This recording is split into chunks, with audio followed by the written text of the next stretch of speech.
Do you want to live forever? You know what you need? Juice. Juice. That's what you need. You need juice. Has your stomach been digesting food? Wrong! How could you let your poor stomach go through that? Pre-digest your food. Make it juice. Not just food. You can juice anything. Put it in the blender. Juice it. Yeah. Your bedding? Juice it. Your computer? Juice it. Your food? Juice it. Your cat food? Juice it. That's the solution to forever life. Obviously. I can't believe how many people haven't worked this out. It's clearly juice. Does that sound ridiculous to you? Does that sound ridiculous? Because that was the premise of some wellness influenzas not too long ago. Cooking meat is effectively pre-digesting food. Yeah, it is. It's interesting. You know what they teach in chemistry. So I've done university level chemistry, and I can tell you it's pretty funny when you first come across some of these words and their relations. One of them is the word combustion. Combustion. It's a funny word anyway because it's got bust in it. But combustion, you think of like cars and fuel and stuff. You don't think of your stomach. But we combust our food. Literally, we somewhat cook our food. How weird is that? That's weird. It's freaking strange. Real weird. But it's true. We have all these strange processes that go into eating. And yeah, cooking meat is kind of like doing a little bit of that prior. But why are you cooking meat? Why are you eating meat? Don't you know that meat can kill you? Yeah, it's true. Meat will raise your ApoBs and your LDL levels and your cholesterol. And not to mention, there is a sad duck. There is a sad duck on the pond, and it is sad because you have been consuming its brethren. You thought you were buying chicken, but it was duck, and you've consumed its brethren, and now it's a sad duck. And ducks are wild. Ducks are crazy. Like, you think they're these like peaceful birds, and like, no, they're coming for you. It's sad, but soon it shall be angry. It's going to move on to the next grief stage, and then it's going to come for your family. And you may deserve that. Yeah, that's right. That's right. Vegans unite. I'm not a vegan. But vegans, you know why I'm not a vegan? It's because, everything you say about meat, everything you say about the sad duck, the steroids that it's been pumped up with, because ducks be jacked, all of that pales in comparison. Pales! Like Michael Jackson later on. Pales! To what vegetables can do. Yeah, vegetables can destroy your gut. Destroy it! Look at that innocent looking bit of kale. Yeah, look at it out there. Don't you know it's genetically modified to within an inch of its life? It wasn't even green at the start. Now it's green. Before it was purple, probably. Now it's green. Yeah, it's been genetically modified, and it's got lectins. Lectins in it. Do you know what lectins are? I don't. I mean, yes, I do. It will kill you. Yeah, lectins will kill you. Plants have their natural defense mechanisms and their chemicals that come out like little karate ninja warriors, and they fight on behalf of the plant. That's right. Y'all think you just ate a broccoli. Yo ate a packet full of ninjas, and they're going to get into your gut, and they're going to fight, and then you're going to end up bloated. And yeah, plants, evil. You don't want to eat those. They're going to make you sick. They're going to make you sick. Lectins. Terrible. So you shouldn't eat plants. You shouldn't eat plants, and you shouldn't eat meat. Fungi. That's the answer, right? Fungi. Fungi is, no one's addressed fungi. So fungi is probably fine. Fungi is probably fine. That's not a plant. It's a separate category, I think. Yeah. Fungi. Oh, wait. Nothing's ever gone wrong when people ate mushrooms, right? Never had any strange side effects ever. Mushrooms, no, not known for producing any sort of strange side effects. Oh dear, so you can't have plants, you can't have animals, you can't have mushrooms. Grains. I think they're technically plants, but maybe that's the answer. You know, have some oatmeal for breakfast. Wrong! Do you know what oatmeal's gonna do? It's gonna spike your gluten allergy that you didn't even know you have, because you don't, because you're not a celiac, but it's got gluten in it, and it's gonna spike your non-existent gluten allergy with your non-existent lactose intolerance also through the roof. And if you thought that was bad, did you know you're gonna have a glucose spike as well? What is that? It's like a natural human process, but it's gonna kill you. Yeah, that's the latest thing. That's the latest gluten-free.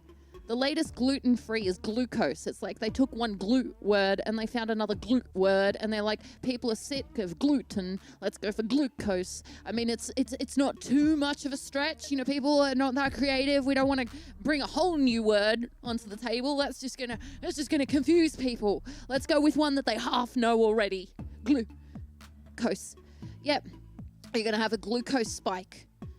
Do you know what that is? That's the spike. That's pointy. It's straight in the eye. Your glucose spike will point you in the eye and you're dead. It's true. Speak to a diabetic. They would know. You're probably diabetic. You just don't know it yet. Just like you're a celiac and lactose intolerant and you just don't know it yet. So you probably shouldn't eat grains either, because, yeah, they're probably going to kill you. You know what you should do, though? You know what you should do? Keto. Because, like, keto is so good. I've spoken about keto before, haven't I? Because it's the greatest thing ever, of course, right? Keto is the answer. What is keto? What is keto? Keto is a diet, but it's better than the other diets because it starves your brain of sugar so that you don't think properly, and then you can live forever. And if you don't, it's okay. You're brain dead. You don't even notice anyway. Genius! How did I not think of that? Probably nutrient deficiency. The Only Deaf Guy, thank you for joining. Thank you for joining. It's a cult. It's not a cult. It's a lifestyle. That's how they say it. It's not a diet. It's a lifestyle. It's a lifestyle. All right, anyhow, we've covered the fact that all food is basically toxic and will kill you. But what we haven't spoken about yet is the possibility that you could just not eat food. Yeah, that's also an option. Did you know that's also an option? You got these people out there and they're brainstorming their next big diet. They're like, oh, what can we demonize next? Avocados are evil. Oh no, someone's already made fun of that. I believe it was the boomers. What about, I don't know, meat? The vegans have already gotten meat. Fish, mercury. Yeah. Oh, no one likes seafood anyway because it tastes like sadness. I don't know. Rather than looking at the different foods, let's talk about the time at which you eat the food. Because that's got to be relevant. Spoilers. It's not. But there are people out there who will claim that if you just stop eating food for large chunks of time, your body gains superhuman powers. This is me trying to do those superhuman powers. It's not a calorie deficiency. That the calories are boring. They don't eat. No one counts calories. It's so old school. I watched it on Biggest Loser when I was like 7, and everyone's over that now. Now it's intermittent fasting. Intermittent fasting. It's not an eating disorder because it's not. It just means that you stop eating for a while, okay? It just means you stop eating for a while so your body can go into superhuman mode and it can digest itself. That sounds great. And then you'll be like buff and your crush will really like you for reals. For realsies. Yeah. You can intermittently fast. There's all sorts of numbers associated with it. There's the 12-12, the 16-8, the 24, and anything that has numbers associated with it is scientifically proven to work. By scientists, even. I think. Yeah. So that's obviously the answer. Breatharianism. This is where this is going, obviously. Breatharianism, they were onto something. You don't need food, you just need air, just oxygen, just breathe. It's natural selection at its finest. Cyball, thank you for joining. Thank you for being here. So, the wellness industry, it's both a hilarious cesspool and also, I think, the kind of like a breeding ground for the future occupants of one of the circles of hell. I'm not even kidding here.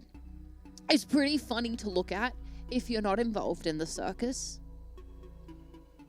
It is, like, from an outside perspective, I can make fun of it. It is, it's pretty funny to look at from the outside when you're not involved. You're like, yo, people really believe this shit? They're going out of their way to juice a dragon fruit? They're sticking what up their buttholes? Yeah, no, there's a thing where you stick things up your buttholes. It's called enemas. Enemas. I didn't even know what that was. And now I do, and I wish I didn't. But now you know what it is too. From the outside, you can look at it and be like, these people be crazy. What do they think they're doing? But people get involved in it because of fear. Fear. Like Taylor Swift said on her album, Fearless. Being fearless is about having fear. Wait, rewind, did she say that? But doing it anyway. Taylor, honey. Being fearless is about having fear. I mean, definition-wise, sure. Let's just run with it. But really, seriously, having fear is what causes these people to be vulnerable. Cyball, how are we doing? Beautifully, beautifully. I'm just on a rant right now, that's all. People can be in a very vulnerable position, and anyone here knows everything is wonderful and dandy, and you can sit on your high horse in your golden shirt, one of the only ones that doesn't have baby puke on it, and you can scream at cameras on the internet about the future of mankind and how keto's funny, but when you're sick, everything falls apart. Everything falls apart.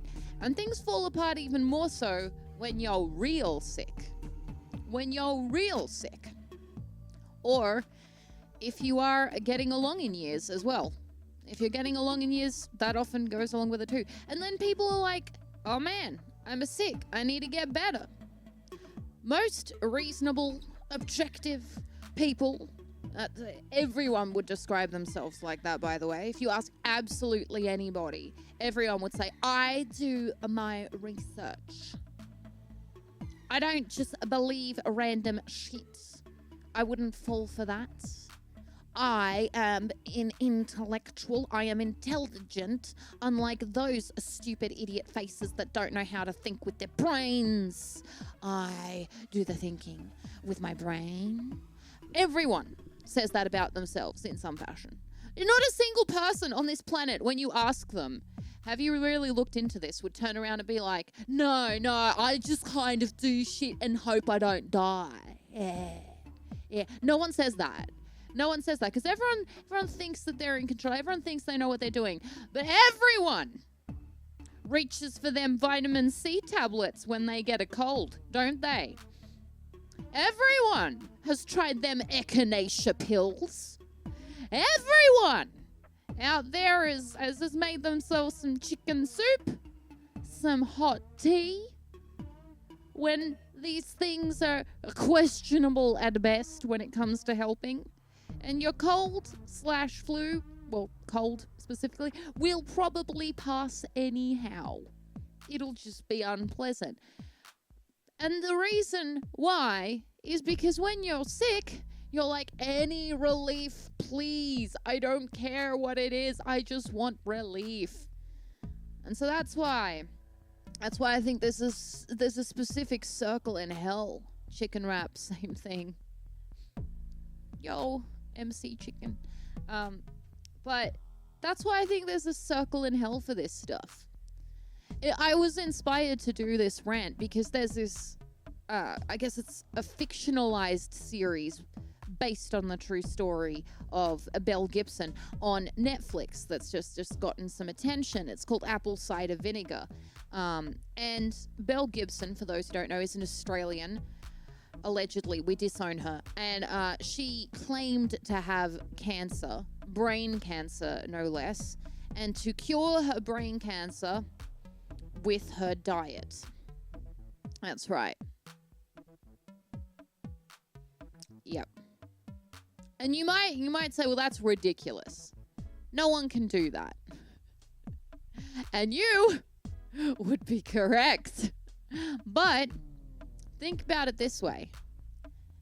If you just got diagnosed with freaking cancer, would you not be in that vulnerable position when you're, freaking the hell out and looking for anything at all that can help? Don't lie to me. You reached for the echinacea pills when you had a cold as well. Of course you would. Of course you would. You'd be like, okay, this is petrifying. People die. A lot of people die from this, and the ones that don't die from this, they get very, very weak. And it certainly shaves off years at the end of their life. Maybe there's an alternative. Chemo kind of sucks. You lose your hair. I like my hair. It's very nice. Spent a long time getting it this perfect shade of void. I don't want to lose my hair. People freak out. And in this Apple Cider Vinegar show, there was also another character that was essentially told she had to amputate part of her body. And not only people with cancer, but also people with diabetes sometimes get that particular prescription. Is that the right word? Prescription? Recommendation? Amputation? It's not great. It's not great. No one wants to remove a limb. You don't wake up in the morning and go, oh, fine day today. Fine day. You know what I reckon I'll do today? Cut off my arm. Like, no one does that. Yeah, I can't say no one. I'm sure there's some weirdo out there. But most people don't do that. And chemo can apparently make you throw up a lot. So you might know more about this than I do. It's not nice. So people are looking for alternatives. And you know what sounds easier and nicer than chemo or chopping off an arm? Almost anything else. Pretty much, the bar is low, guys. So these charlatans come in, your Belle Gibsons come in and go, if you've got cancer, just like me, she never had cancer, spoilers, you can eat fresh, healthy food and it will make everything better.